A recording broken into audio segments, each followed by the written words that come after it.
everybody. Good morning, this Sunday morning. Thank you for being here for day 2 of the People's Movement Assembly. And thank you for joining us yesterday. I know there's a few of you who weren't able to join yesterday, who are probably here today.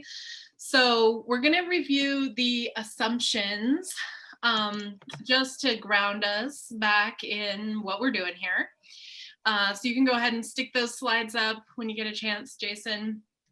And I just want to thank everybody for hanging in with a long day yesterday. Doing this over the computer is hard, but that worked out way better than I thought it was going to. So I'm really excited that we're able to have folks who, as many people said yesterday, might not have been able to be with us if we had been in person.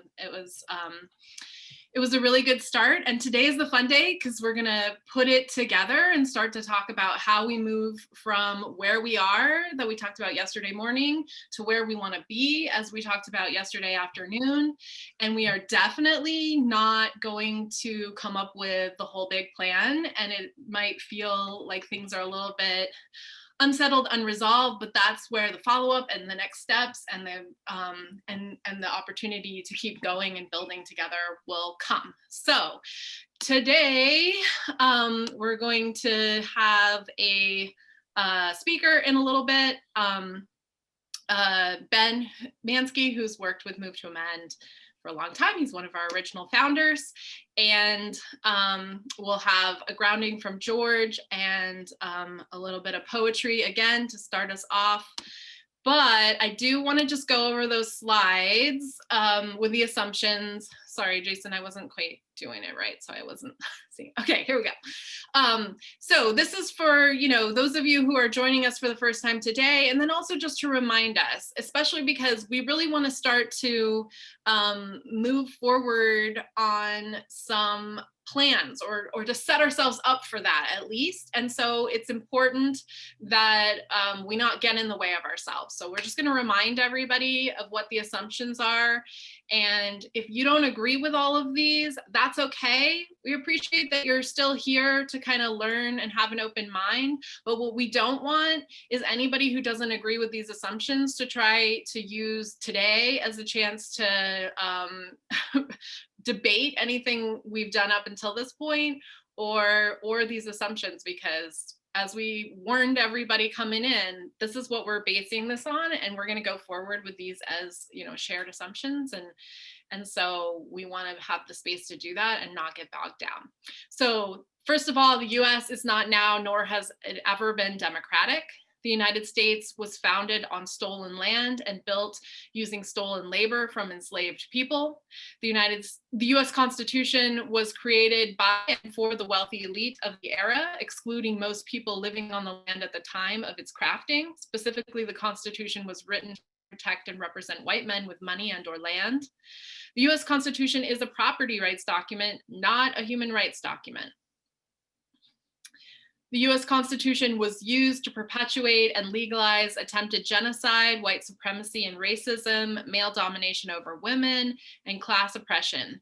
It took mass social movements, broad, deep, conscious, organized, and educated, to make marginal improvements in this country.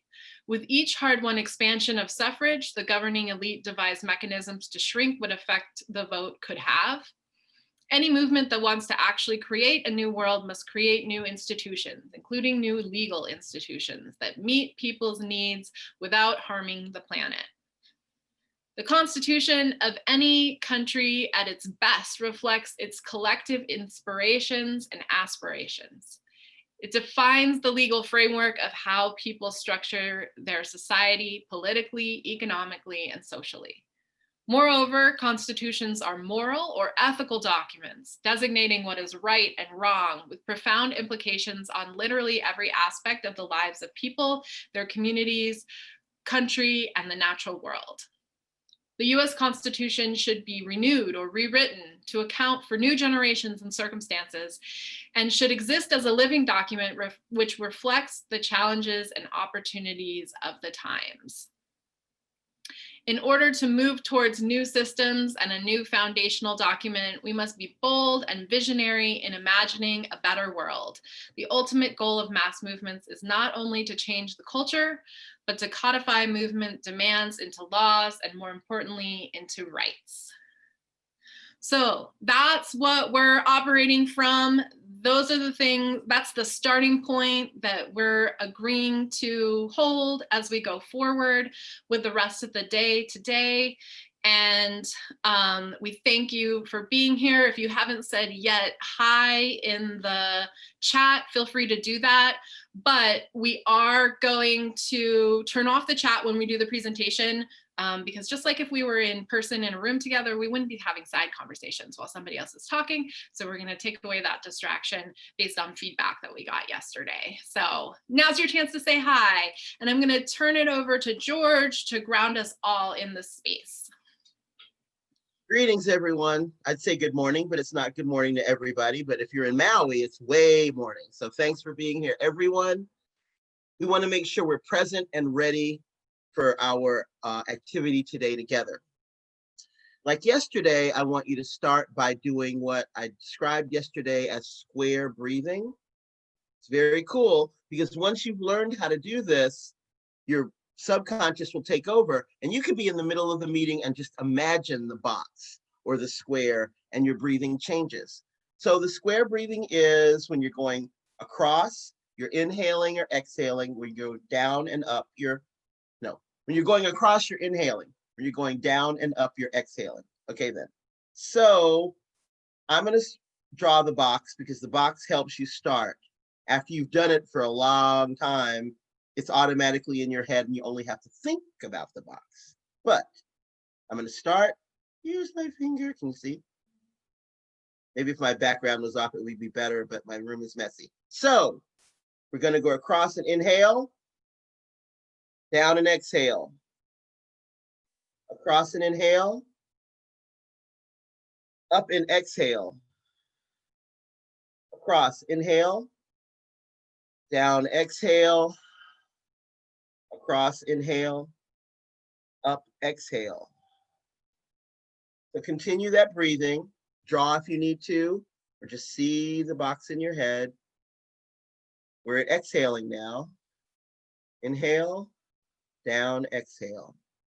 Inhale, up, exhale.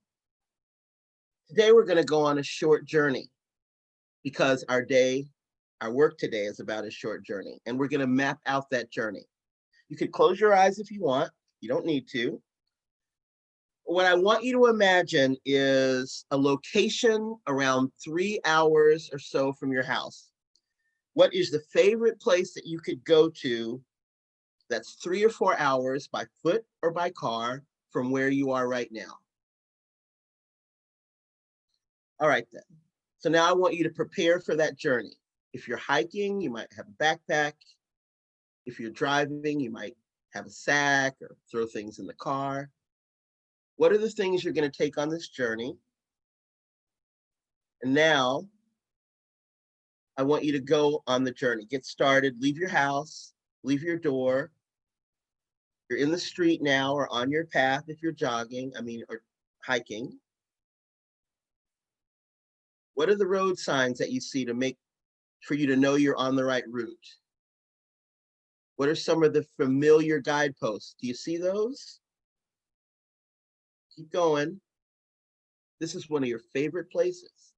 It's only a few hours away. Are you driving?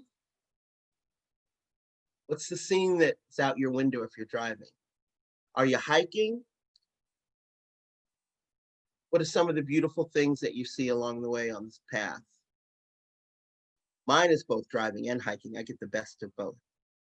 You're almost there now.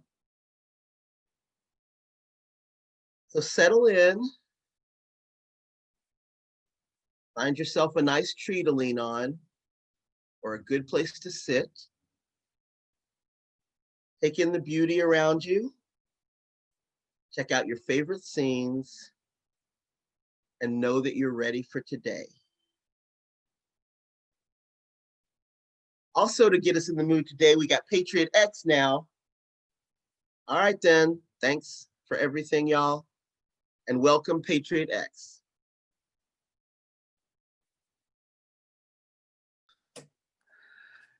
Thank you, George. Appreciate those words of inspiration and getting us all centered and grounded.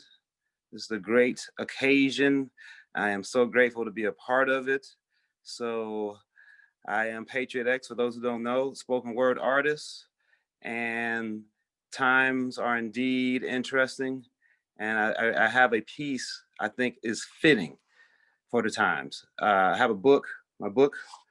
I'll read a poem out of my book, Patriot X, Observations from the Edge of Oblivion. And the title of this piece is called Fight the Might. And I'll share it with you all now. The essence of life is the fight.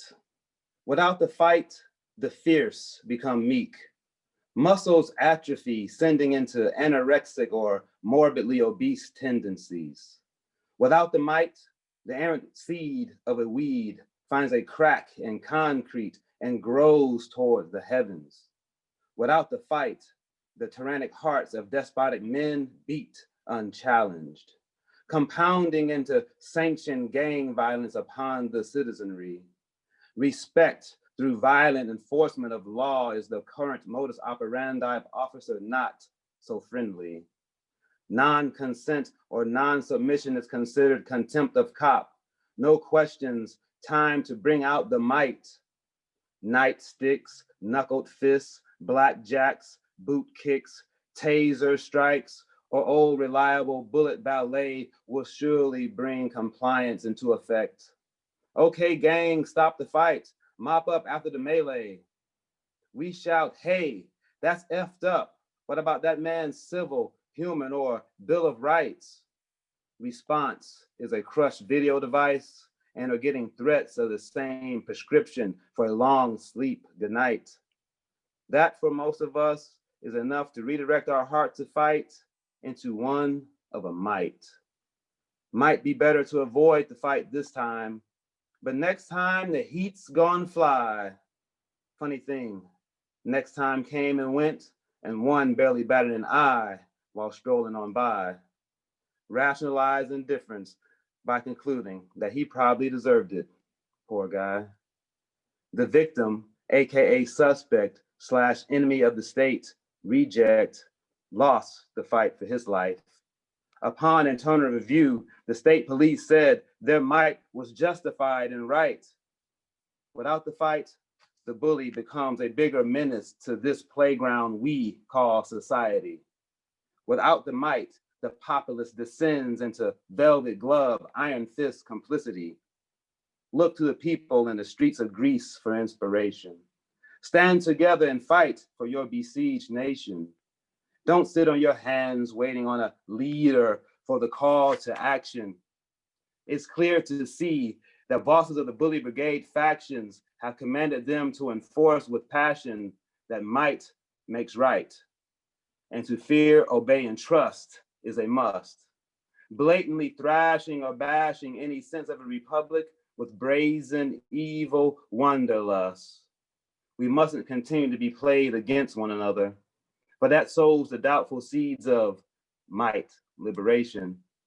We must resolve together the stalwart might to fight for our future today and crumble this tyrannic concrete foundation, establishing justice, truth, and righteousness globally, or at least at this location.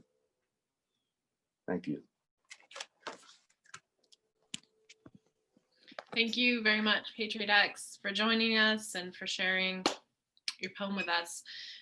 I'm going to introduce Ben now, and there's a bio that was sent out, so I'm not going to read that, but I just want everybody to know Ben and I and George have been working together for 15 or more years, and Ben is definitely one of the folks responsible for Move to Amend existing in the first place.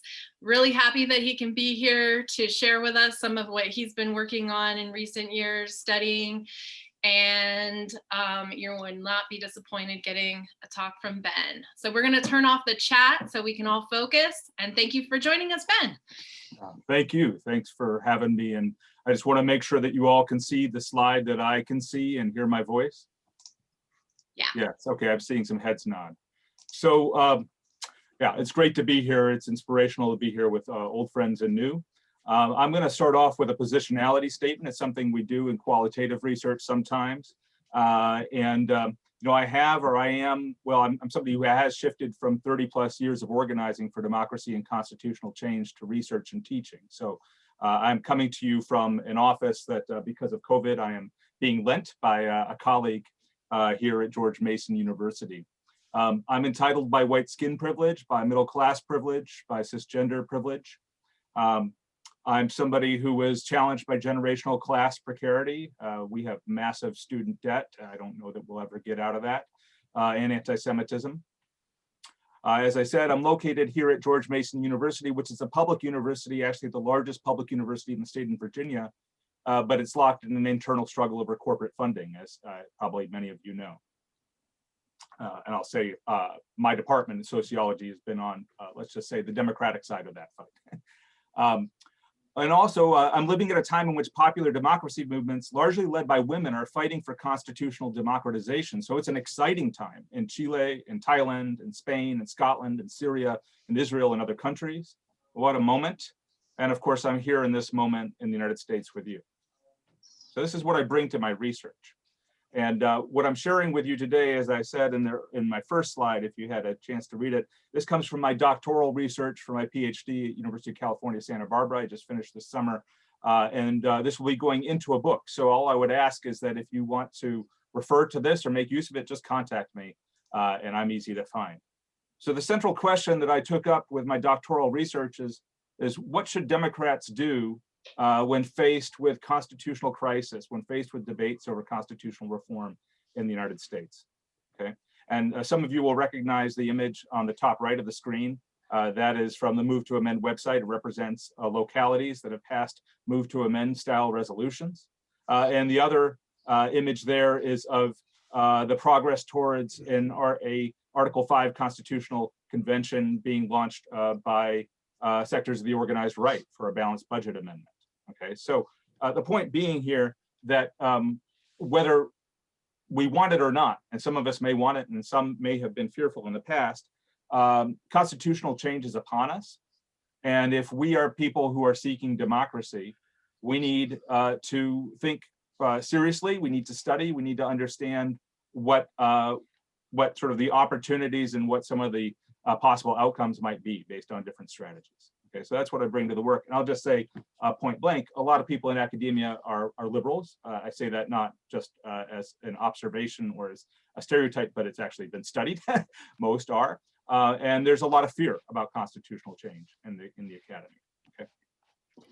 So I also just want to remind us that, of course, we're living in a period in which there has been more activity by activists across the political spectrum for constitutional change than is generally acknowledged, right? We have on the right, until recently, the right has sort of occupied the field in terms of constitutional change demands, whether that was the active campaign for about 10 years for a human life amendment, basically outlaw abortion in the United States, or the balanced budget amendment campaign, which goes way back.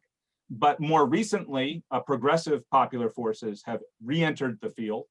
You've seen that with the renewed push for the Equal Rights Amendment, the Right to Vote Amendment following the Florida 2000 election, the We the People Amendment, of course, that Move to Amend has been fighting for, and other amendments that are starting to enter into popular discourse, whether it's the Seventh Generation Amendment or Community Democracy or Community Rights Amendment, Popular Vote Amendment, and other efforts. Okay, so this is real, right? So again, the question here is what can Democrats do? And there is a theoretical and scholarly side to this. It matters for social movement scholars. It matters for those who study politics. And there, I'll just say for the benefit of everybody here, generally speaking, there are more top-down and bottom-up approaches to studying these questions in the academy. There are those who start with activists and with people on the margins, and there are those who start with elites, right? So the questions that I'm taking on here have a whole series of other dimensions that maybe are more theoretical, not just practical. I'm not going to talk about those today, but I'm happy to talk with all of you about them at some point if you'd like to. So there's a lot I'm leaving out here. Okay, so I'm going to introduce two parts of this much larger study. And the first of these is a quantitative study. So it's a regression analysis. So this is what you know, a lot of people think social scientists do most of the time, right? What I did here was I took a look at constitutional change globally. So what we have is the entire universe of constitutional changes that have happened in the mid to late 20th century and early 21st century. I have data from different sources in which you're able to look at the type of constitutional event, not the content, just the fact that there was a constitutional event. There was an amendment, or there was a new constitution, or there was an interim constitution, or a reinstated constitution, or a suspension of a constitution in a particular year, right? We can look at that. And we can also look at various indicators of democracy. I call it democratic vitality, sort of the health of a society. And these indicators are inclusive of things that go far beyond formal politics. They include things like literacy and access to healthcare and so on, right? And basically, what I found with this study was that the higher rate that you have of constitutional amendment, the greater you have democratization down the road. Okay, so you can sort of get a very big picture here, right? A very big picture, and see that as there in societies in which there are more amendments year after year, you know, there's 27 amendments over the course of 1946 to 2012, or there's 36 or 40. Generally speaking, those societies are societies that had greater improvements in democracy over time. Okay, so that's one takeaway. Another takeaway was that constitutional change, like wholesale constitutional change, what we would call constitutional revolutions, okay, a new constitution, that did not correlate with improvements across the board, okay? And so that seems to suggest that maybe we should be really careful around constitutional change, okay? But remember, this is, you know, there's a lot of criticisms of quantitative analysis. There's a lot of criticisms of this kind of very big picture macro level study, because you don't get into the particulars. You don't get into the qualitative dimensions. You don't actually have the capacity to differentiate and tell the stories, right? So I came away from this study saying, okay, we can see that across the board amendments seem like a good thing, right? But when you dig into the data a little bit more, you find that most of the societies that had new constitutions were not in the global core, right? They're not in the centers of power. They're not Germany. They're not the United States, right? They're not, generally speaking, you know, Mexico, right, which would be semi-periphery, right? They are countries in Africa, countries in Central America, and so on, countries where in this period of time you had great instability, right? So maybe we can't draw firm conclusions about new constitutions yet, right? So I shifted gears, right? This is like you're getting a big picture view, but let's dig deeper, okay? And I began a different type of analysis, a comparative analysis. It's called the qualitative comparative analysis of constitutionalization, democratization, and democracy movements. And I'm going to tell you, I'm going to spend more time on this, right? You start off with case selection, okay? And I chose cases that I thought would have the most to tell us here in the United States that would be useful to us in making judgments about strategy, right? So in order to do that, I said, well, look, I know the United States is supposed to be very exceptional, but we're not totally exceptional. There are some similarities. So I went to top 30 GDP countries, so the wealthiest countries in the world, that had populations of at least 15 million. Okay, so Belgium got kicked out, that went through a process in which they had a new constitution, or where they could have had a new constitution at the end of the 20th century. And these are the cases that come out of that. You get Australia, Brazil, Canada, you get the People's Republic of China, you get Iran, Poland, Russia, Saudi Arabia, South Africa, Spain, and Turkey, okay? And this is what I looked at, right? And then I spent a lot of time thinking and talking with people and reading the literature and developing some metrics, some ways of identifying different conditions that should matter or that could matter in these processes. If our norm going into the research is pro-democracy, right? That we're looking for democratic outcomes. We think more democracy is a good thing, right? Well, what are the conditions that might impact sort of success or failure in terms of getting democracy through a constitutional process, right? And these are some of the conditions that I came up with. Some of these I coded myself. I did the research myself, and a lot of reading and some interviews and so on. And other conditions come from other people's research, right? And I can share with you what some of those sources are, right? I originally had 46 conditions, and these are the ones that I sort of ended up focusing on through my analysis, right? So I'm going to sort of tell you a little bit about these, because understanding the conditions is important. The analysis is actually very quick. When we get there, you'll see the outcomes. It's very quick, but the conditions, understanding these concepts is important. Okay, so one of the things I looked at was, what's the state of the democracy movement? What's the condition of the democracy movement going into this constitutional renewal process, right? Was it abeyant, which is to say basically it's submerged, people can't see it, right? Movements never go away, right? They're either visible or they're not to outsiders, but people are always moving and acting together, right? So is it abeyant? Is it institutional, which is to say the movement is operating at some kind of scale, but it's largely locked up in institutional contention and combat in the courts, and the people are working on elections, or they have elections, that kind of thing. Or is it systemic? Is the movement operating at a mass scale, more than 1% of the population, or more than 500,000 people in this society, whichever one is lower, right? And is it oriented towards system change, right? Okay, so that's one of the conditions I coded for. Another one, which I think should be centrally interesting to people here, is that of constitutional strategy, okay? So regardless of what sort of how the movement might be characterized in terms of whether it's abeyant, institutional, or systemic, how does it engage with constitutional questions? Is it merely expressive, right? Which is to say, people have opinions that they share. The movement says things about the Constitution and about basic values, right?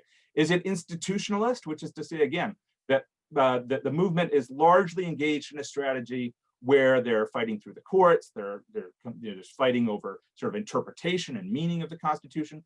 Is it engaged in reform, which is to say that there are specific amendments that the democracy movement is championing? So I would argue that in the United States, the democracy movement, or the movement of movements in this society, has moved from institutionalist to reform in the last 20 years, okay?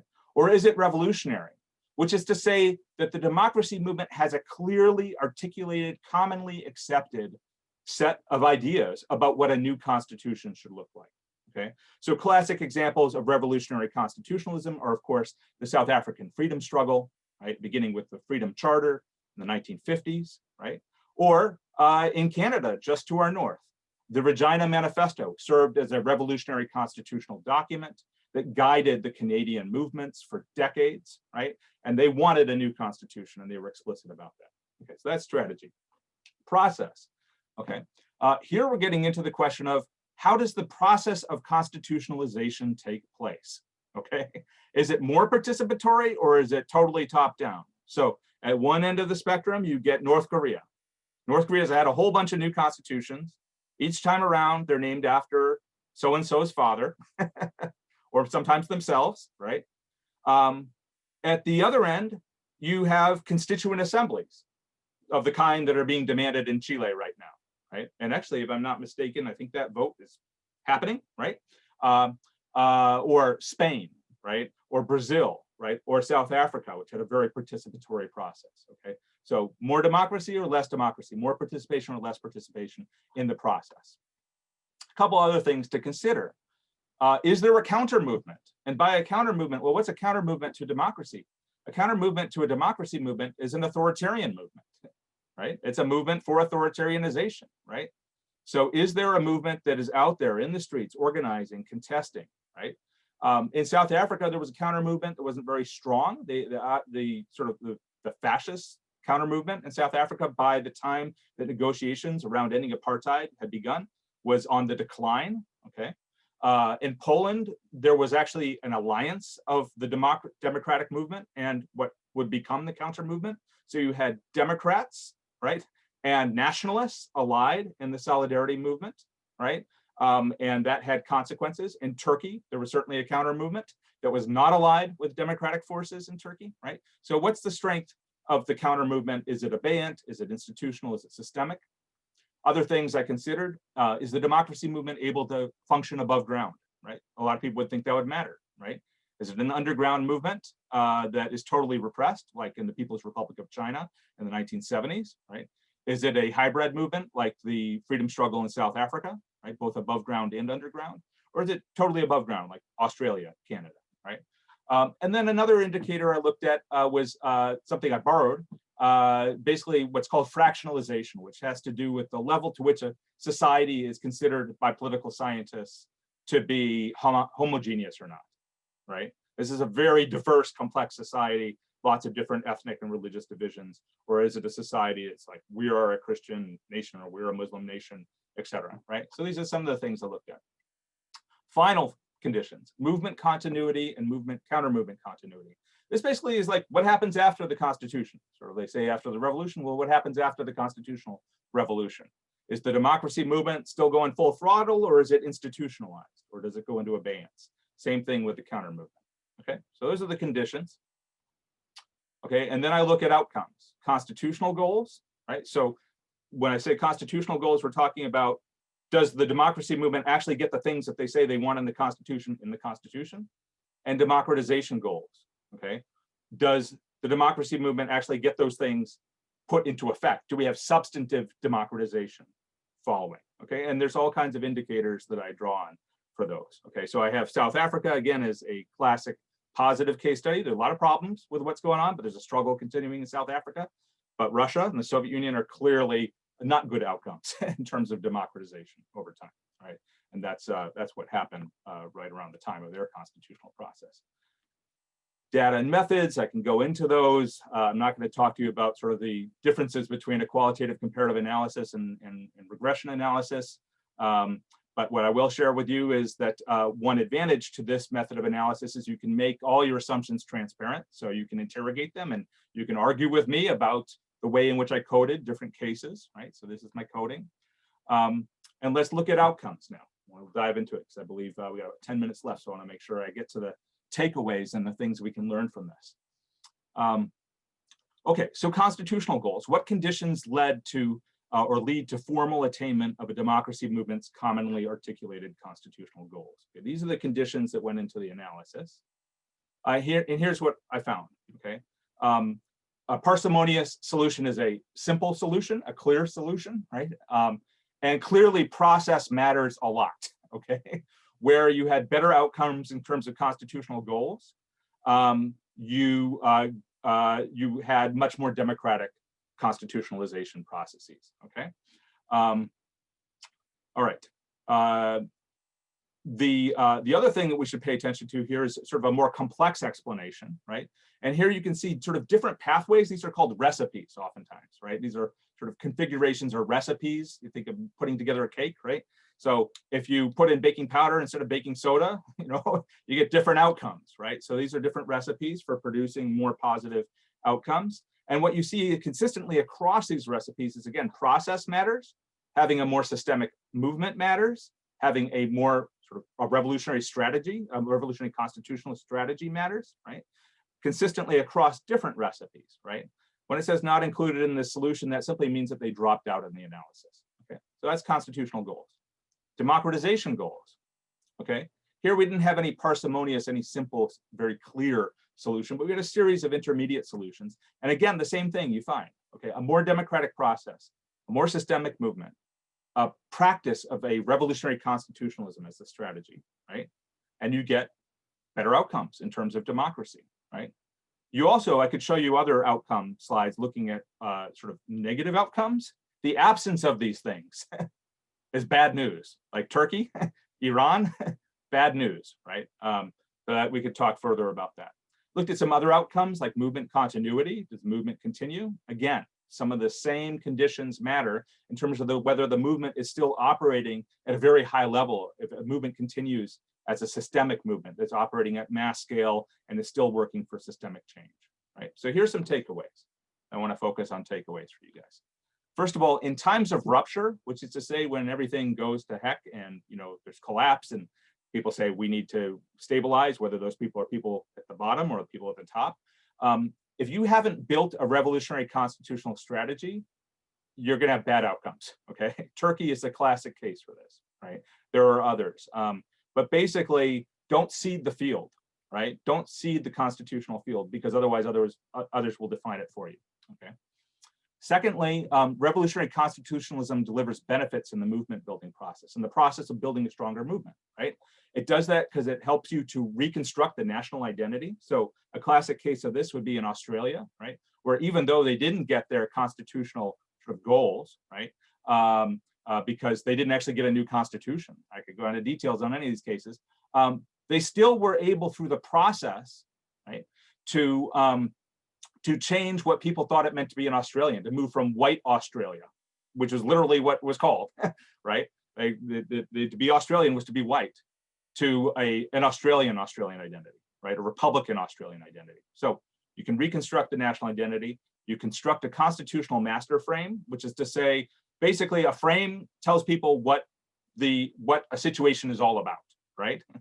So think of a constitution being like that. We said it in some of the assumptions going into our discussions yesterday and today. Well, you look at these cases, you can see that clearly happening, right? That by going through the process of engaging people on a mass basis at the bottom of society, that you can reframe what really matters in the society, okay? Through that, you're able to build stronger coalitions and more diverse coalitions, okay? And bring more resources in. We know as social movement scholars that access to resources, the ability to bring them into contention matters, right?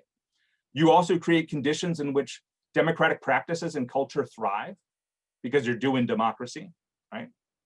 And it leads to greater movement continuity. So the movement is still around, and that matters because you're able to institutionalize your goals, right? But you don't get co-opted because the struggle goes on, right? So that's a big takeaway.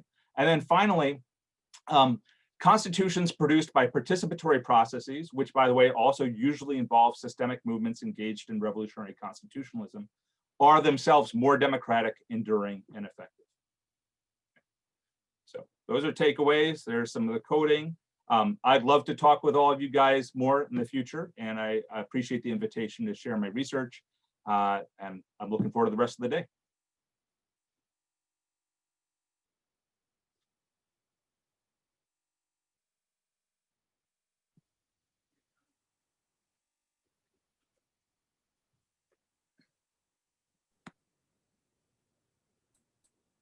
Thank you so much, Ben. Really, really appreciate that perspective. And thank you so much for being here and for, of course, taking such a big role in Move to Amend. That is a lot to chew on. And of course, after the PMA, there's going to be a whole lot of follow-up happening. And of course, that'll be part of that too. We have a lot to learn and figure out if we're going to do this right. So thank you. Really great. Okay, so with all that inspiration in mind, let's do some of this practice of democracy. We are going to, I'm going to frame the third question for you. So we're going to have our third breakout group. Yesterday we did two. The first one was us defining the current moment. The second one was us envisioning a better future. And today we're going to make a plan to move forward. So I'm going to give you some synthesis from yesterday. I think at the end, it was like 40 pages of notes combined. So there's a lot, and this is a very small portion of it. I tried to pull out some of the themes and things that were consistent throughout the groups, but I will make sure to send everyone all of those notes. So if you want to comb through that 40 pages, you will be able to. So to frame today and remember where we came from yesterday, I saw that throughout the groups, people are experiencing a sense of chaos, that we're seeing converging crises happening, right? Of course, COVID-19, public health crisis, climate collapse, police, state violence, unemployment, lack of healthcare, ongoing wars, just kind of a bunch of really challenging shit, right? There's a lot going on, is what I heard. and that our problems are structural and systemic. So there's consensus that both major political parties are a problem, that we have an undemocratic election system, that we're experiencing a lot of corporate control of government, policy, culture, things we've been talking about a lot, right? Corporate power has its hands in every single fraction of our society. That white supremacy, patriarchy, et cetera, are built into our founding documents and institutions. So we are experiencing these things at a very base structural level. That was a common theme.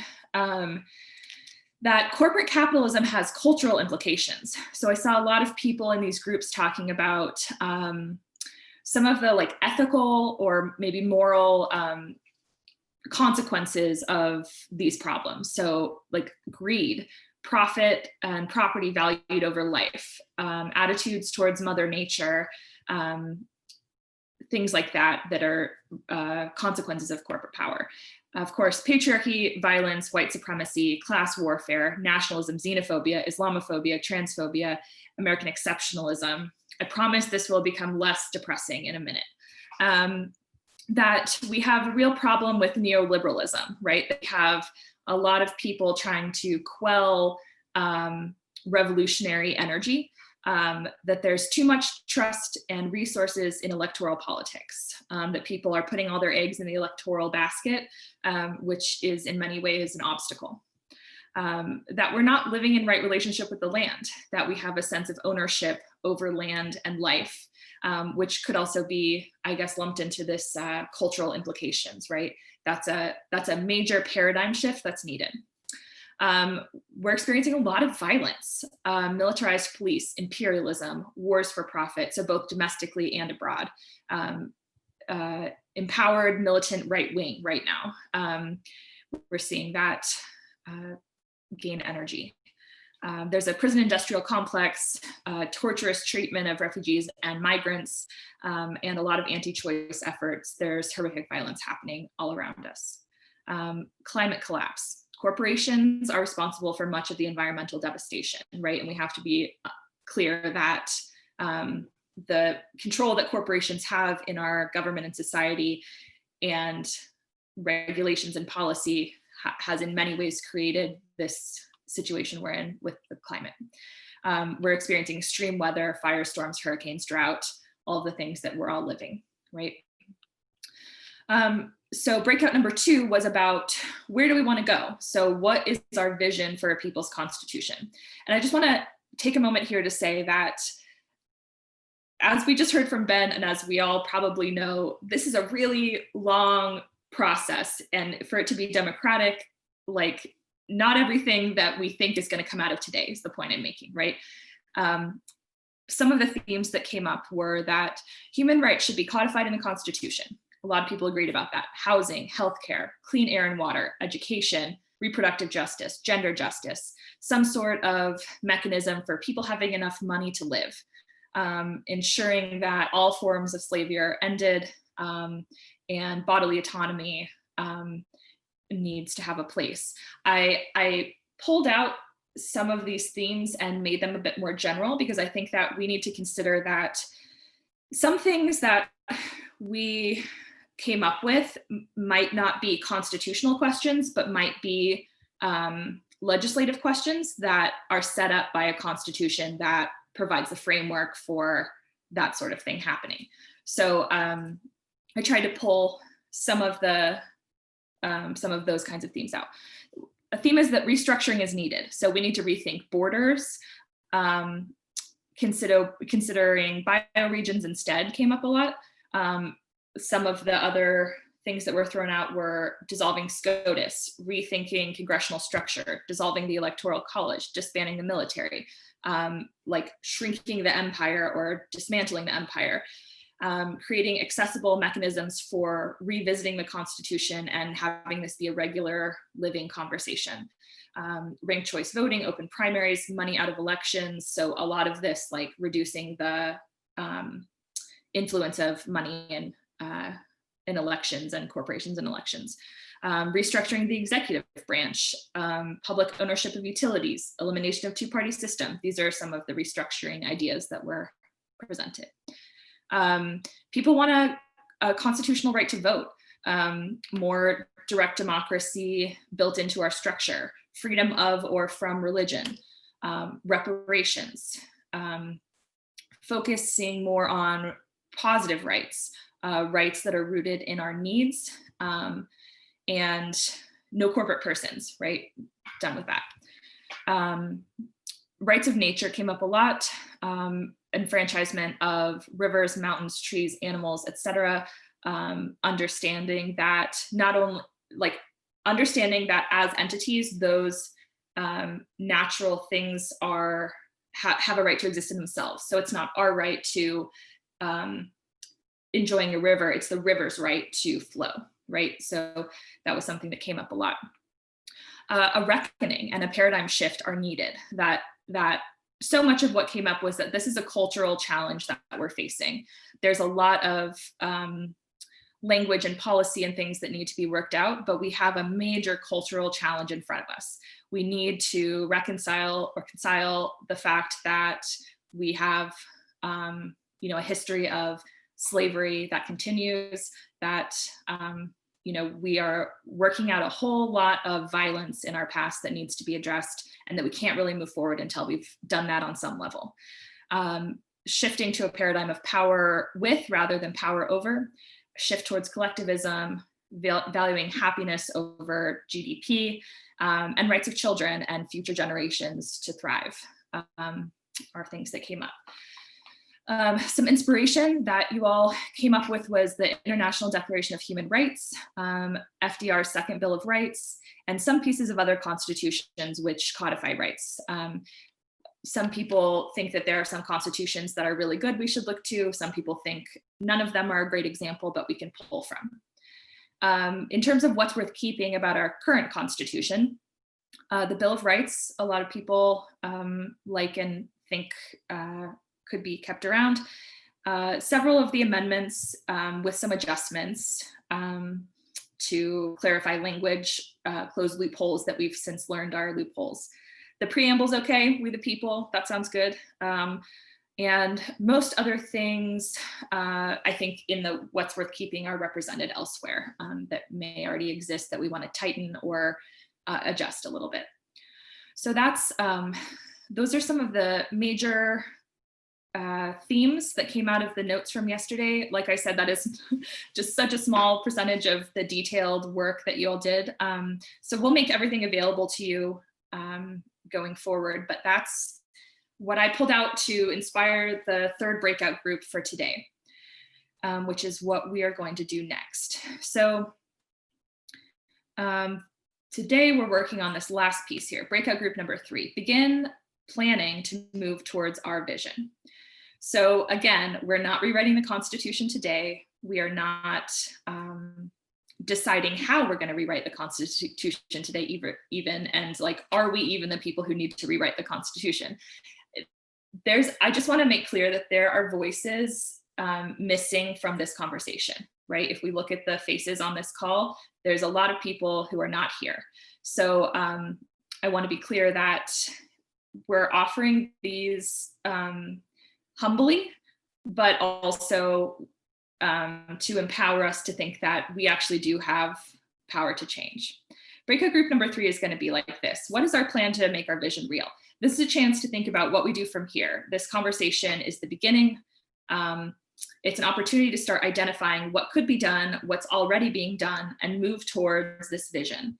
So some of you came into this weekend with a lot of ideas, projects you already are working on towards one thing or another. We all kind of have our front of struggle, right? We're all coming from some place of passion about one thing or another. So I know from the chat yesterday, a lot of you have things you want to share. This is a good time for that. I'm going to ask that you still be aware of the amount of space you're taking up. So maybe, don't take 20 minutes to describe your organization on your website. We will send out everything that you want us to send out. If you have a project or are working on something that is in this realm, please do email that to me or put it in the chat and we'll make sure folks get that. but be conscious of time in these groups. You do have a little longer today than you did for the breakouts yesterday, because this is a pretty detailed conversation for a lot of people, but it doesn't need to be. Of course, if you don't have a constitutional project you're working on, that's okay, right? This is an idea, a space to generate ideas. If we're talking about, needing reproductive justice in the Constitution, okay, that's like a really big thing that needs to be figured out, needs to have language for, need to figure out what that looks like on a constitutional level. You might have a lot of passion around that. That's awesome. If you find a piece of that work that interests you, go with that. Think about it. What needs to happen? Who's already doing work that you might want to get in touch with? What work is not happening? What holes are there? There's a lot of stuff here that we don't already know, right? So that's okay. This is a space for imagining, naming, and moving forward. Some of the sub-questions that might help us get there. How do we shift culture around constitutional renewal is something that hasn't been said yet. So again, there's a lot of detailed work to do. There's also a lot of cultural work, right? We need to have more than 107 people interested in having this conversation. Not to say that those people don't exist, but I mean, we have a lot of work to do. So what's already being done? What's next? What can we do? Action piece. So this is a chance for that. And I'm going to break you into small group discussions again. Like yesterday, please give me a moment to redistribute the facilitators. It'll take me just a minute and I'll let you know when you're settled. You've got a longer time. Make sure to take care of yourself. There's not a built-in break today because we're going to end a lot earlier than yesterday. So if you need a bio break, do your thing. And we'll come back and share out like we did yesterday. Are we good? All right, trust the process, go with it. And we will have really rich discussions, I think. I love this part. Okay, I'm gonna break you up now into groups, so give me just a minute here.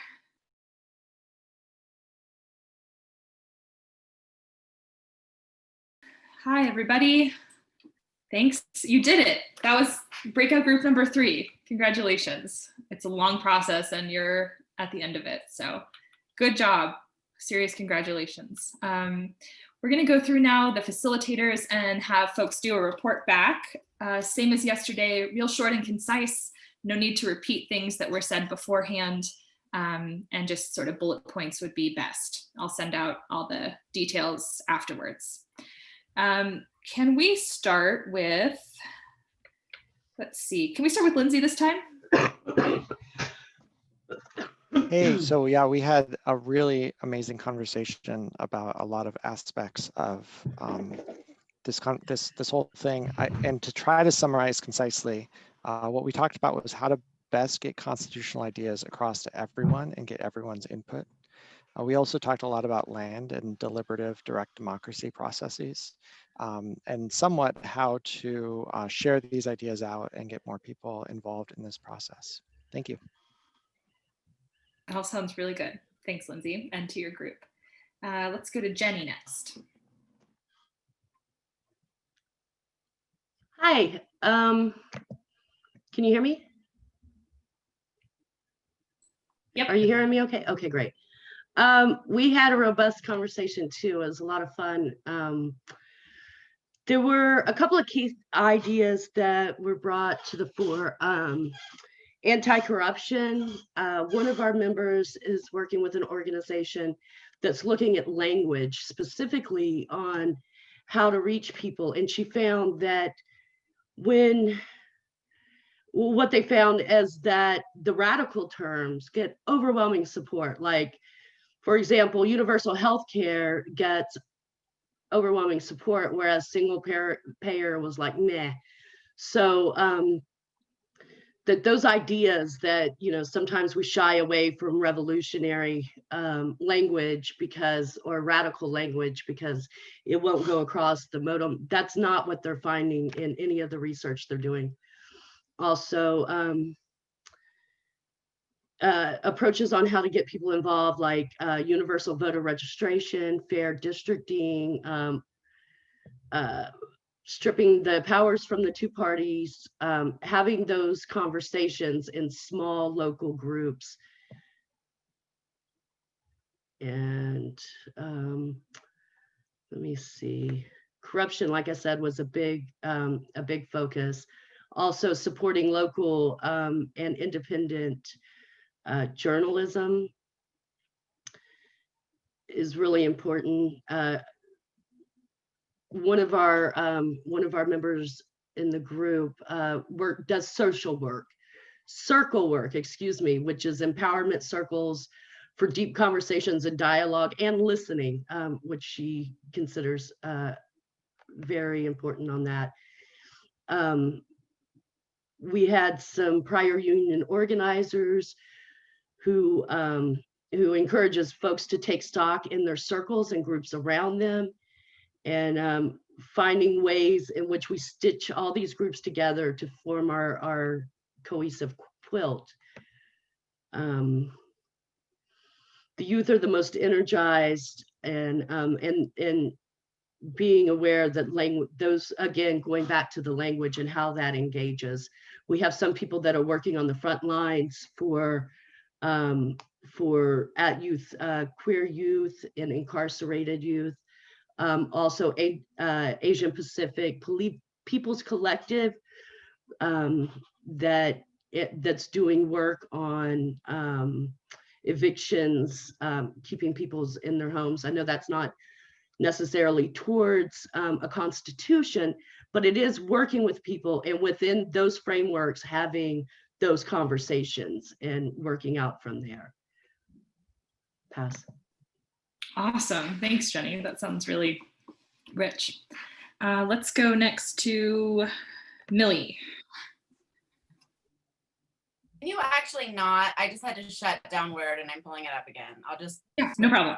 We'll come back. Greg.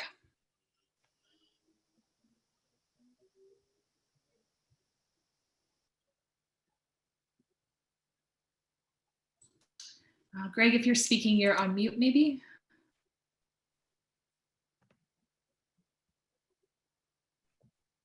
Maybe he's still on break. Maybe. All right, we'll come back to that too. Daniel.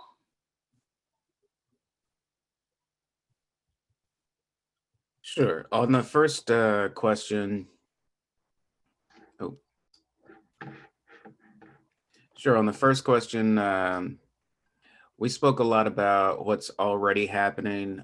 Some examples were, obviously what we're doing at Move to Amend, similar efforts by the California Clean Money Campaign, the Mondragon co-ops in Spain, where they have co-ops across different sectors of the economy, the Sunrise Movement, Movement for a People's Party, the push to legalize marijuana, a lot of the works that Vets for Peace, Rotarians for Peace, World Beyond War doing in the efforts to put term limits on the Supreme Court, have instant runoff and ranked choice voting.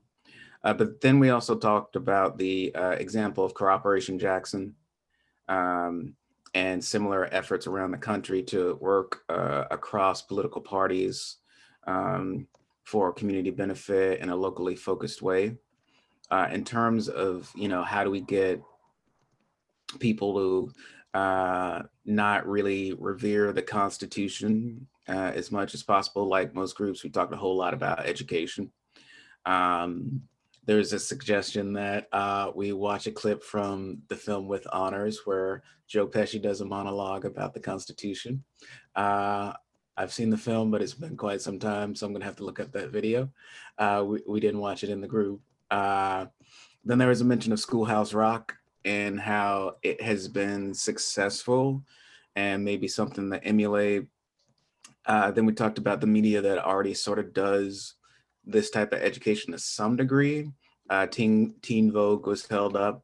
Some good videos for Represent Us, John Oliver and Trevor Noah. Bo of the Fifth Column do a good job at explaining things sort of highlighted that we need to explain things at all literacy levels.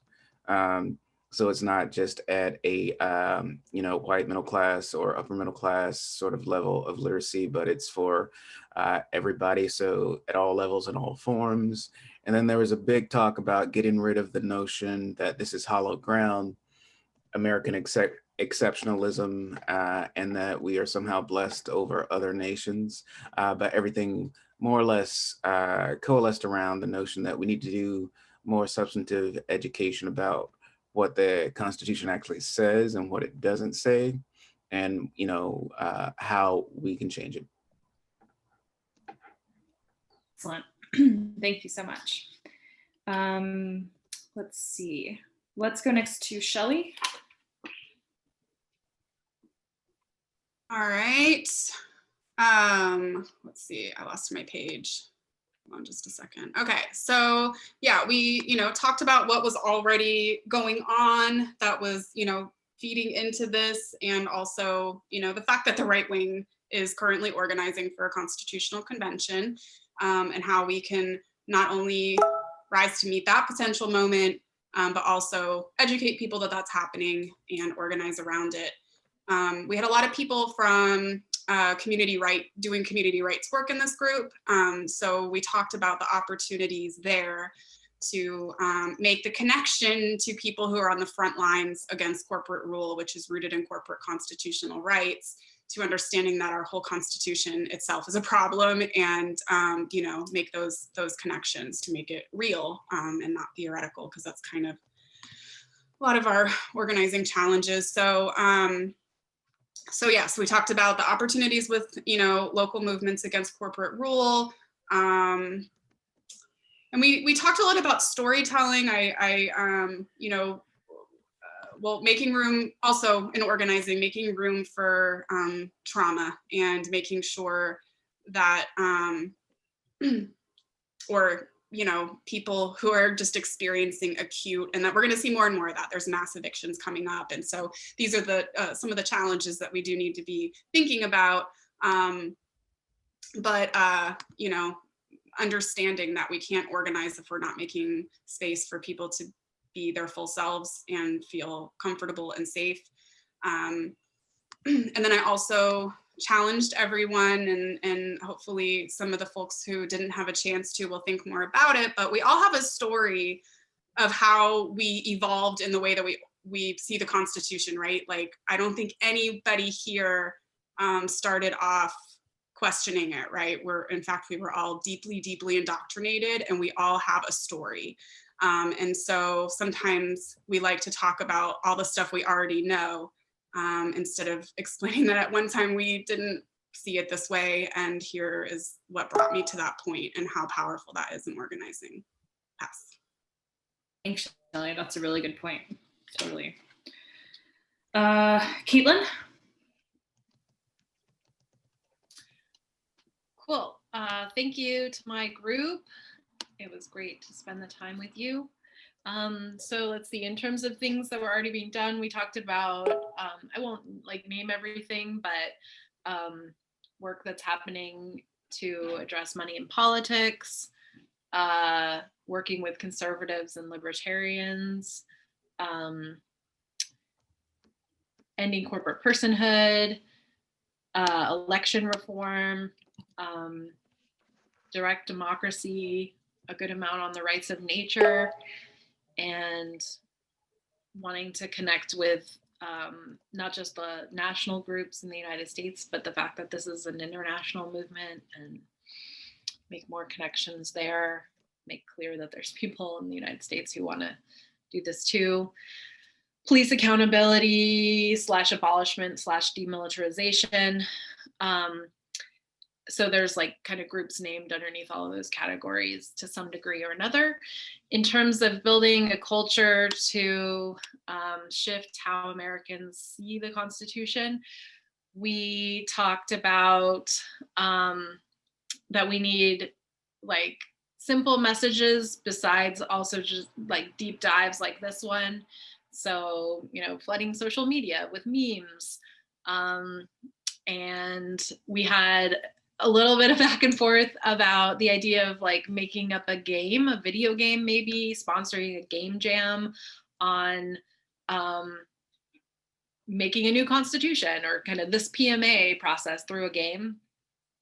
We talked about Constitution Day being potentially an opportunity where we could make educational programming for like high schools or colleges around reimagining the Constitution. An amendment to make amending the Constitution easier would maybe be an interim step. We need to talk to our organizations. We also need to talk to our families and, you know, our community, but talking to organizations, because so much of the fear is actually from activists too. So talking to groups that we're members in, or volunteers or donors of, or, you know, all of the above, or that we work with. Doing some polling, or polling that has already been done on, you know, where people are at, to kind of look at the starting point of where we are right now. Make it easier to impeach Supreme Court justices. That's sort of more an idea for the new Constitution. Let me see. Starting with amending state constitutions potentially, and using the initiative and referendum process that some states have. Creating a democracy dance, creating songs, study groups to read the Constitution and discuss whether it really sounds like you thought it did. Also just education. I mean, this was something that it sounds like everyone talked about. I had mentioned that the People's History of the United States chapter on the Constitutional Convention is really helpful and not a super long read. And then also just, again, like, social media or other ways to give people just little glimpses into the idea that, you know, other constitutions out there are better in some ways, and that they can, you know, just get inspiration from some of the other language that's out there. Alternatives to social media that's owned by corporations. We went through a bunch of those, and supporting independent journalists, or creating our own media channels, and just different ways to knock the Constitution off its pedestal, give more context to who those framers were, and what they were trying to address, and what their biases were, and what their biases were not, or what they were not actually trying to address. So it in 15 minutes. You're good. Okay. All right, sorry, Caitlin, I think you cut out there at the end, but we got almost all of that at least. Thank you. And thanks to that group. Let's go to Keon.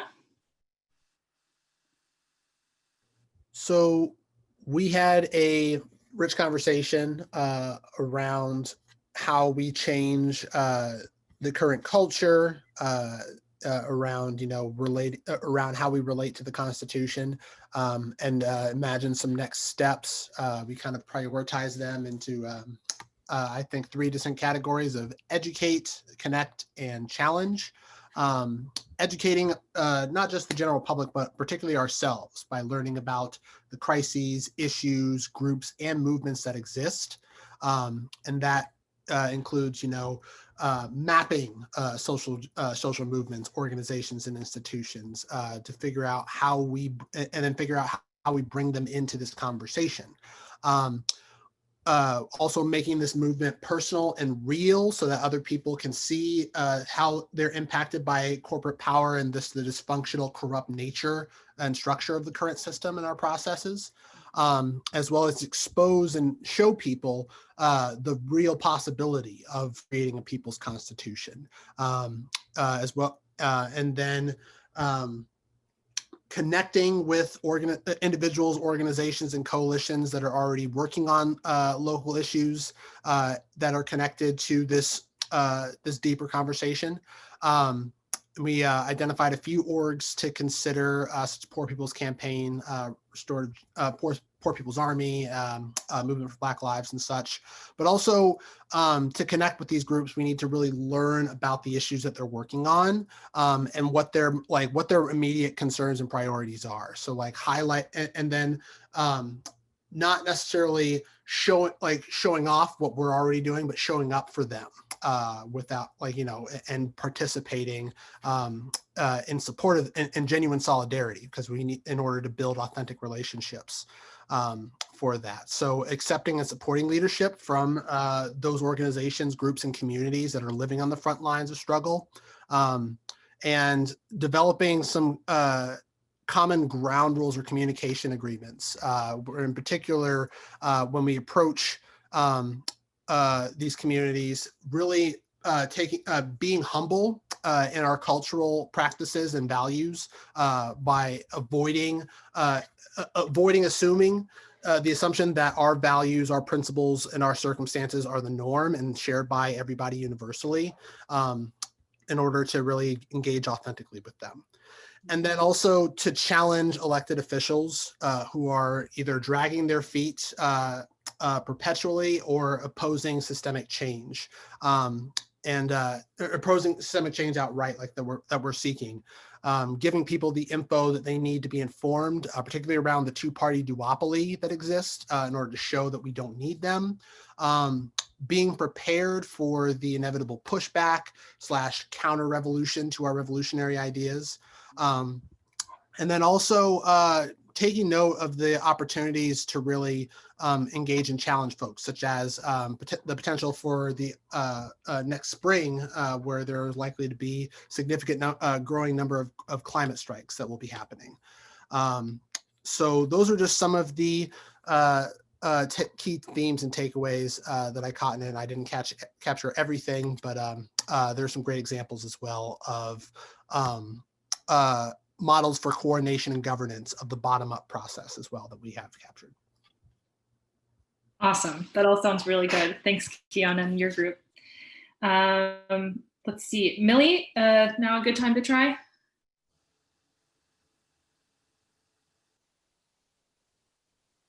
Okay, off mute. Yay, thank you. Try again. So briefly, some of the things that we identified that are already happening to this end are ensuring voting access, redoing electoral college, and considering things like ranked choice voting, getting big money out of politics. We also identified that the urgency of passing a 28th Amendment as a first step to ensure the influence of corporations and money doesn't control any sort of a rewrite or reconsideration. The more commonplace examination of other countries' constitution, as well as actually creating models of what new constitutions could look like, which one of our participants has. Also to say that several organizations were mentioned, and that I encourage everybody, if you have not already, to share those with us through email so it can be shared with a broader group.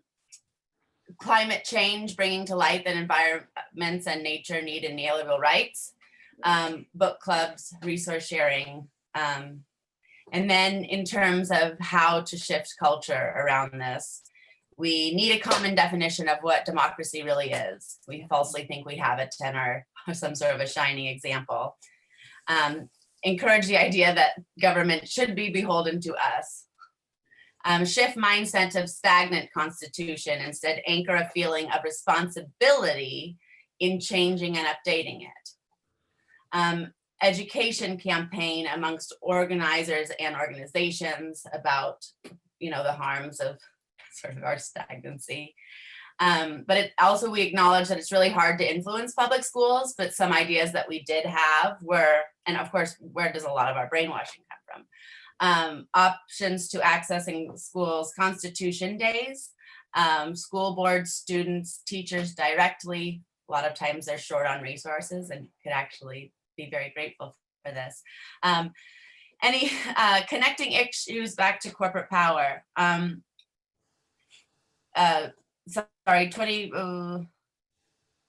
sorry, lost myself. It's okay. We also wanted to bring to light Democracy Days, which was being used in Ohio by some of our folks as a way to regularly educate about the harms of corporate power, as well as what democracy could look like. Social media, but with cautions of overdependence and censorship. Need to make the actual amending the process of the Constitution easier, and to make that think that that's actually possible. She's got a Okay, map. I think that is as good as I can do. It's a great conversation. Thanks. Thank you so much, Millie, and your group. Tara. Hi, everyone. Yeah, really great conversation, and appreciate it, especially because of the amount of time. Felt kind of luxurious. So big stuff we're covering though. So just acknowledging that there was like this starting out with like overwhelm, you know, with this and just how big this is, but how breaking it down into possible actions really helps with that.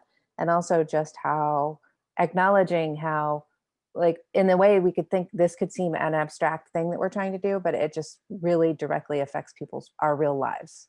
And these things have real consequences. So there's a couple of things that we started with. In terms of what we covered, broad strokes with a couple of specific ideas, really prioritizing and taking steps towards interdependence, both with other humans. So that's like solidarity, collective care, mutual aid, also with the larger ecosystem, and how far we are from that. And along those lines, kind of bridging how communities, populations, and organizations can get into silos, and the need to bridge those, connect them.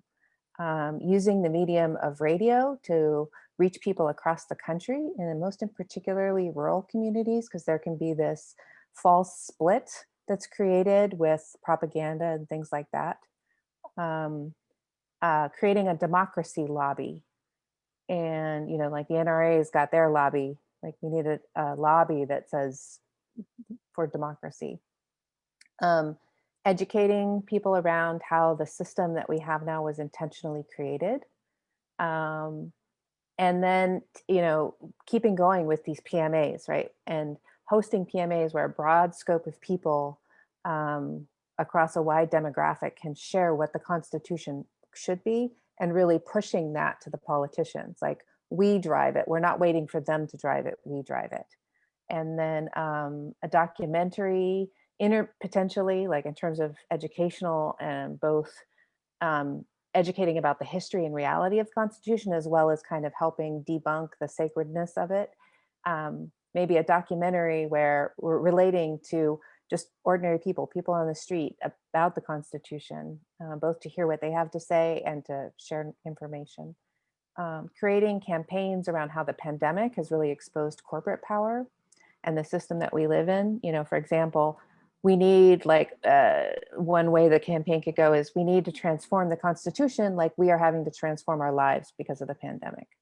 And then last but not least, draft an online petition of what we would like to see in the Bill of Rights and a People's Constitution passed. Love it. Thanks so much, Tara, and your group for that. All right, let's go next. Greg, are you here? I know you're having some internet troubles. I am back. All right.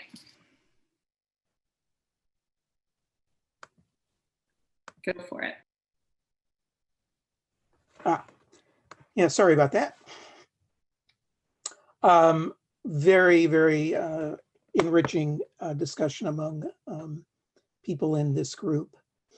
What is already being done to move forward, the vision we have identified. I think there was some strong feeling that we're already in the latter stages of developing and in the middle of all of these different social movements that are in some way, shape, or form converging, but on separate paths. And a bunch of organizations that are involved in that, from in the past Occupy, Popular Resistance is doing work, Next Systems Project, Soil Not Oil, just a lot of different groups that are either framing alternatives in legislative terms, or even if they aren't thinking in constitutional terms, many of their ideas are sort of system change. And the only way realistically to get from here to there is going to be realistically probably a constitutional change. So just a lot of different organizations, even Andrew Yang's group, Humanity Forward, has got some ideas worth considering. Academy for System Change, Citizens for Global Solutions, many other groups that were suggested. It was mentioned that it's extremely important that we keep in mind the process for change, and that we need to go to people who are most negatively impacted as we are thinking about what needs to happen and the change that needs to occur. There was some question in terms of strategy around how are we going to approach the whole Article 5 convention. People are so spooked by this, and groups have come out against it who, maybe that's going to be the way we have to proceed, not through Congress, but we have the reality of groups on the right, as Ben mentioned earlier. And so do we oppose that, or do we use that for our own benefit, sort of democratic movement building jujitsu? Who knows? But that is a question that we must face and figure out as we pursue whatever kind of fundamental system constitutional change. Do we want to go inside, trying to go through Congress, or do an end run and do this constitutional convention route? Concerning changing the culture, people, suggested people in general do want change, and more. There is this feeling of change, but not thinking of necessarily structural change. They feel that maybe we can get from here to there through things that are sort of a dichotomy. Some people think that we can change things fundamentally legislatively. Others think, no, we have to change more systems. And so some interesting ideas were suggested in terms of some things that are very common and ordinary, developing educational curriculum, some things that are already occurring. Ricky Ott, I don't know if she was on this call or not. She had, I know, signed up to it, but she's doing some interesting work about developing democratic and democracy curriculum at the junior high and high school level.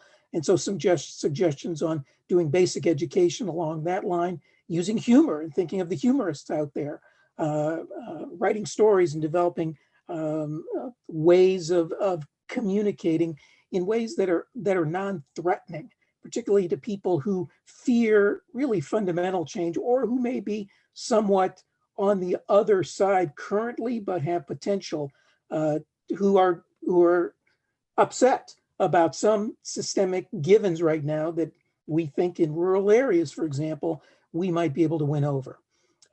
Using science fiction as an opportunity to, what's already out there. In fact, if it wasn't already mentioned, we should mention Move to Amend is having this movie showing on Halloween Eve on the 30th that's going to be showing a flick that is science fiction, using that as an opportunity to talk about corporate power and oligarchy. So maybe building on that. A listening project, of which many groups are doing for many different purposes, but thinking about that as a vehicle to engaging people in discussing fundamental change. What was mentioned yesterday of having this common memory type of gathering or gatherings at a local level, having local PMAs and replicating what we have done here today at a local level and using that as an educational, but more importantly, as an organizing vehicle to bring in groups to do this visioning, but to use that to develop relationships and to build upon the work we're doing, but also most importantly, to figure out ways that fundamental authentic democracy and change can happen as a local level, and using that as a way to build capacity to support whatever's happening at a national level. So all for now, other than to say that it was suggested that we need to be mindful of personal care along the way, that so many of us do care, and that takes a toll. And so having hope, and so a number of resources were mentioned from a Buddhist perspective, but other resources were suggested as well that we may want to incorporate in the political work that we're going to be involved in. Pass. Wow, really good. Thanks so much, Greg, and to that group. We're going to be just a couple minutes over. Sorry, folks, democracy's messy like that. Just give me 10 minutes. Let's go next to Tatiana. Oh, I'm going to keep it super short. Thanks again to my lovely group, and to all the many things. We have lists of books and websites for ideas and inspiration that I'm sure will get passed on. We talked a lot about love, the arts and music, and the possibility of some kind of uniting folk songs or songs of empowerment. We had some wild ideas like, what if we served in Congress done by a lottery?